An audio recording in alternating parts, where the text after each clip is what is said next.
This is 9 News with Michael Thompson. Good evening and welcome to Nine's Late News, and we begin with breaking news. There are fresh alerts in Sydney tonight with 3 new venues added to the exposure site list in the past hour. Visited by positive cases in the new cluster that has spread from the city's eastern suburbs. To Jane Goldsmith now, and Jane, bring us up to date.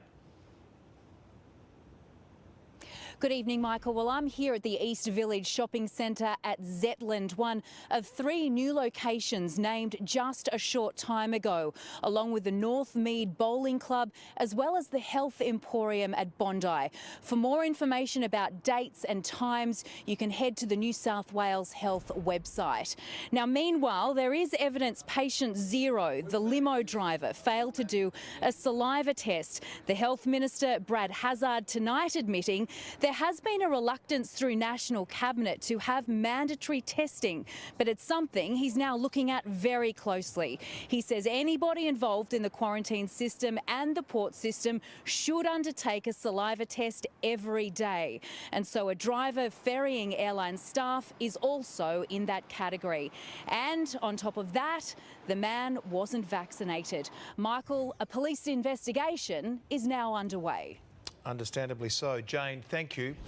And Victoria is acting quickly tonight to stop the Sydney outbreak from jumping state lines, issuing new travel advice for those in New South Wales. Let's bring in Maggie Rayworth, who's at Melbourne Airport. Maggie, what can you tell us? Well, Michael, our Chief Health Officer is right now weighing up the level of threat posed by Sydney-siders travelling to Victoria. Today, Brett Sutton declared the City of Sydney, Woollahra and Waverley orange zones in Victoria's travel permit system. That means anyone travelling here from those areas are now required to get tested as soon as they arrive, then self-isolate and wait for that negative test result. Today, Michael, he also advised any Victorian looking to travel to those locations to reconsider. All right, Maggie, thank you. The federal government is under pressure tonight to ramp up its supply of the Pfizer jab after a significant change in vaccine advice. Political reporter Emma LaRouche has the story.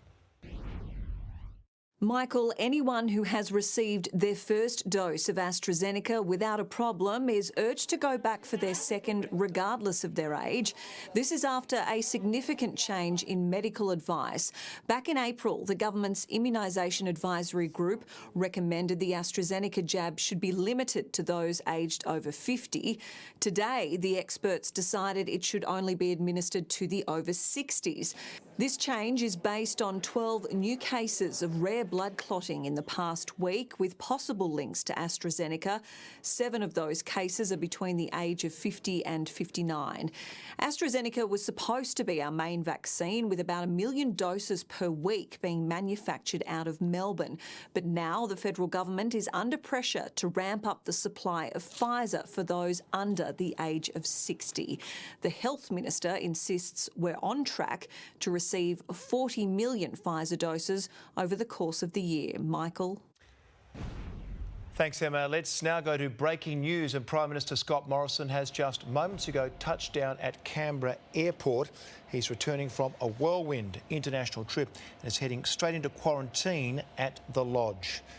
The Olympic swimming trials have just wrapped up in Adelaide, with the Australian squad now firmed up after a final night of record-breaking events. Bill Hogan has been following the trials, where just about every race was a standout, Bill. They certainly were, Michael. It began with the 200-metre backstroke, where Kaylee McEwen did not disappoint. She was at world record pace until close to the end, finishing just 18/100ths of a second outside the mark, but it was still a Commonwealth record. Emily Seebohm was second and has qualified for her second event at what will be her 4th Olympic Games. In the women's 50 metres freestyle, we knew it would be close, but in the end, 100th of a second separated Amy McKeon from Kate Campbell. The win means McKeon could now be competing in 8 races in Tokyo. The other new queen of Australian swimming, Ariane Titmus, set another national record in the 800 metres, smashing her personal best by just 3 seconds.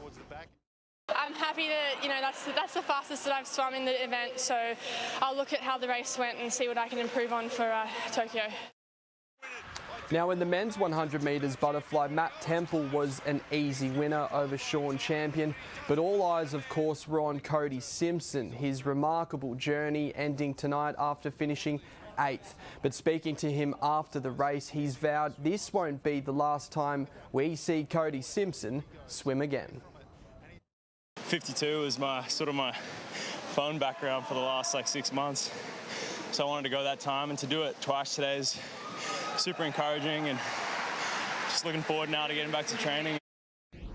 Now, Michael, the team has just been announced, and some good news for Mac Hornton and Bronte Campbell. Their Olympic dreams aren't over. Both have been selected for the relay.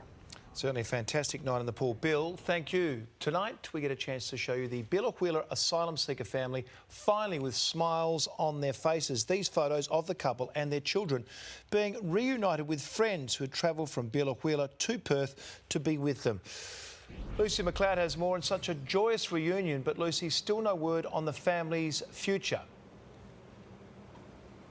No word yet, Michael, and that's because little 4-year-old Tharanika still has 8 weeks of treatment ahead of her for sepsis, which she developed from undiagnosed pneumonia for 2 weeks, which she suffered in Christmas Island. She was medevaced here to Perth Children's Hospital and spent 8 days separated from her family, from her father and her sister. But you can see in these images she's happy to be reunited with them. And while they are here together, they're still a long, long way from home, Billa. This family has been through more than anyone can imagine, and to just hold Priya and to let her know that while it's not over yet and we don't have a set outcome yet, we're still going. We are still determined to protect this family, to get them back home to Billa where they belong. Now, they will live in community detention here in Perth, but still no news on what will happen after that. No doubt they're just happy to be together and on Australian soil again. Michael. I'm sure they are. Lucy, thank you. Federal MP Andrew Hastie will give evidence about the alleged blooding of another soldier in the defamation trial of Ben Robert Smith. Today, the Victoria Cross recipient was taken through events in Afghanistan in minute detail by the newspapers that have accused him of war crimes and domestic violence.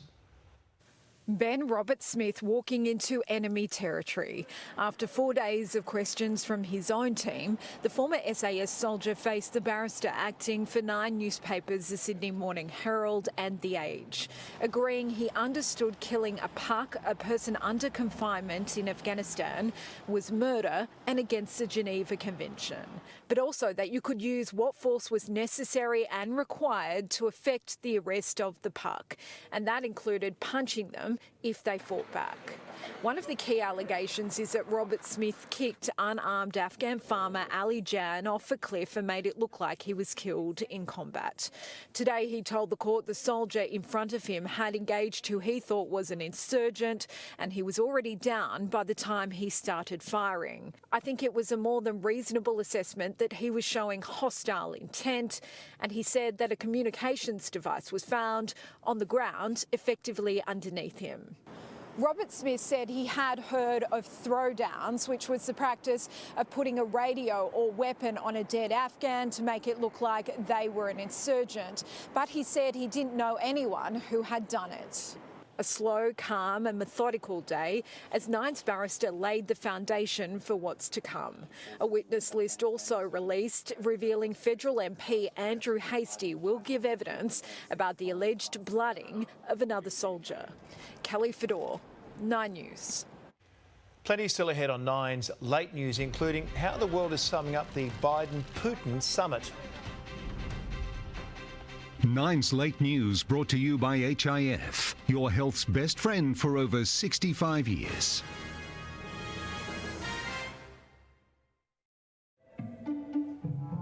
Hi, thanks for calling HIF. You're speaking to HIF. What does HIF stand for? Great Value Health Cover. Oh, you mean the letters. The Health Insurance Fund of Australia. How's this for great value? Join HIF Hospital and Extras right now and you'll get 6 weeks free cover, plus no 2-month waits on extras. Now, can I fetch you a quote?